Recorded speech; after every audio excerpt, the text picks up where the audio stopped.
और झारखंड के ग्रामीण विकास मंत्री आलमगीर आलम के पीएस संजीव लाल और उसके नौकर जहांगीर आलम को ईडी आज कोर्ट में पेश करेगी।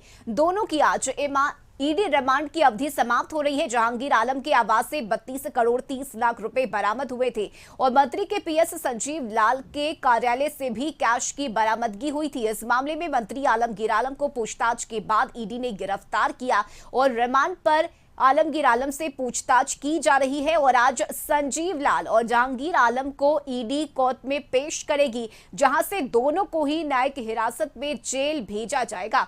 पूछताछ के कई अहम जानकारियां ईडी के हाथ लगी है, तो इस पूछताछ में कई खुलासे हुए हैं और कई डेटा भी ईडी के हाथ लगे हैं। और इस खबर पर ज्यादा जानकारी के साथ सहयोगी संदीप हमारे साथ बने हुए हैं। संदीप, देखिए, झारखंड कैश कार्ड मामले के तार अभी कहां तक जुड़े हुए हैं, किन और लोगों के नाम इसमें सामने आएंगे? कई सफेद पोश चेहरे की चर्चा भी हो रही है।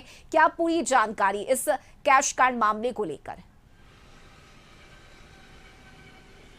जी, यदि राजधानी रांची के कैश कार्ड की बात की जाए तो इस मामले को लेकर जो मंत्री हैं आलमगीर आलम, उनके जो पीएस है संजीव लाल, जहांगीर आलम की सबसे पहले गिरफ्तारी होती है, क्योंकि जो 32 करोड़ राशि थी वो जहांगीर आलम के घर से ही बरामद हुए थे। और संजीव लाल और जहांगीर आलम को गिरफ्तार करने के बाद कई ऐसे इनपुट मिले थे जिसके आधार पर मंत्री आलमगीर आलम को भी गिरफ्तार किया गया है। हालांकि इन तीनों से रिमांड पे लेकर ईडी के अधिकारी पूछताछ लगातार कर रहे हैं। सबसे पहले संजीव लाल और जहांगीर आलम को रिमांड पे लिया गया था और 5-6 दिनों का रिमांड सबसे पहले मिला था, जिसके बाद 5 दिनों का रिमांड फिर से ईडी ने लिया था और अंतिम में 3 दिनों का रिमांड मिला है। और 3 दिनों की रिमांड अवधि आज समाप्त हो रही है संजीव लाल और जहांगीर आलम की। यही वजह है कि ईडी के अधिकारी आज पीएमएलए की अदालत में इन दोनों आरोपियों को प्रोड्यूस करेंगे। हालांकि 14 दिन का जो रिमांड होता है, अवधि होता है, वह लगभग कंप्लीट हो गई है। यही वजह है कि आज उनको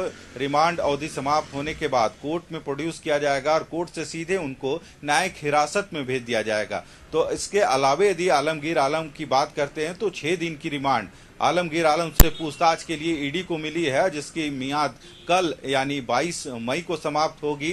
तो कल आलमगीर आलम को भी कोर्ट में प्रोड्यूस किया जाएगा। हालांकि उनसे आगे पूछताछ हो, इसके लिए फिर से एक बार रिमांड की अपील ईडी कर सकती है। तो कह सकते हैं इस ईडी की जांच में, कैश कांड मामले की जांच यदि देखा जाए तो कई अन्य लोगों तक भी इसकी आंच पहुंच सकती है। लगातार जो पूछताछ के दरमियान जो इनपुट मिल रहे हैं उसके आधार पर ईडी आगे कार्रवाई कर सकती है। पर इतनी बड़ी रकम जहांगीर आलम के आवास से मिली थी और इसके बाद इसका सिलसिला जो पूछताछ का है, ईडी का जो वह दायरा है पूछताछ का, वह लगातार बढ़ता जा रहा है। पूरे प्रकरण की अगर बात करें तो अब तक की पूछताछ में क्या कुछ अहम खुलासे हुए हैं? क्योंकि कई डेटा सामने आए हैं, ये भी कहा जा रहा है। इसके अलावा कई अहम दस्तावेज ईडी के हाथ लगे हैं, इस तरह की बातें भी निकलकर सामने आ रही है।